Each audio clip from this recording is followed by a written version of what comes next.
Hi guys, ఈజీగా ఇంట్లో వడాపావ్ చేసేద్దాం. So first of all green chutney కోసం ఒక మిక్సీ జార్లో కాస్తంత కొత్తిమీర, పుదీనాకు, అల్లం, పచ్చిమిర్చి అండ్ జీలకర్ర, ధనియాల పౌడర్ వేసి కాస్తంత రుచికి సరిపడా సాల్ట్ వేసుకొని మిక్సీ పడదాం. మిక్సీ పట్టిన పేస్ట్లో కొంచెం అంత కాస్త పక్కన పెట్టి ఒకసారి వాటర్ వేసి మళ్ళీ మిక్సీ పడదాం. మిక్సీ పట్టిన పేస్ట్ని ఒక బౌల్లోకి తీసుకొని సగం నిమ్మకాయ వేసి మిక్స్ చేసేస్తే green chutney is ready.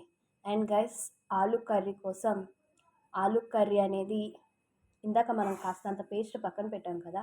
And తాలింపు పెట్టి ఆనియన్స్, క్యాప్సికమ్ వేసి ఆ పేస్ట్ వేసేసి ఆలు వేసేసి కాస్తంత ఉప్పు, పసుపు వేసి మ్యాగీ మసాలా వేసేసి మిక్స్ చేసేస్తే ఆలు curry is ready guys. So అవి ఆలు బాల్స్ చేసుకొని ఒక ప్లేట్లో పెట్టేసుకొని ఇలాగా ఒక 6 బాల్స్ అయినాయి నాకైతే. అండ్ ఇంకా బ్యాండీ పెట్టేసుకొని దాంట్లో ఆయిల్ వేసి హీట్ చేసేసా.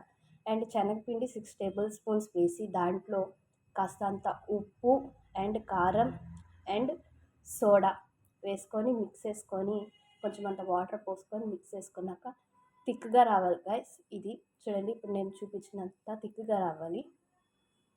అండ్ తర్వాత ఆలు బాండాస్ దాంట్లో పెట్టి అండ్ బాల్స్ అనేవి ఆయిల్లో డీప్ ఫ్రై చేయాలి.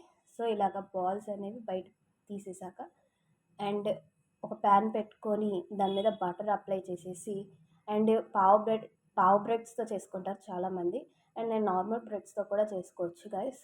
అండ్ మనకి ఇవి బ్రెడ్స్ రెడ్ కలర్లో రావాలంటే బ్రెడ్ పైన కూడా బటర్ అప్లై చేసేసి 2 సైడ్స్ కాలిస్తే రెడ్ కలర్లో వస్తాయి. సో బ్రెడ్కి టమాటా సాస్ అనేది అప్లై చేసేసి అండ్ ఇందాక మనం ఆలు బాల్స్ ఉన్నాయి కదా, అది పెట్టేసుకొని అండ్ ఇంకో బ్రెడ్ పెట్టుకొని దాంట్లో పుదీనా చట్నీ రాసేసి అండ్ దీన్ని గ్రీన్ చట్నీ అంటారు ఇంగ్లీష్లో. సో ఇది పెట్టేసి అండ్ ఒక డీప్ ఫ్రై చేసిన పచ్చిమిర్చి పెట్టేసుకోండి. అంతే గైస్, ఈజీగా ఇంట్లోనే చేసుకోవచ్చు వడాపావ్. థ్యాంక్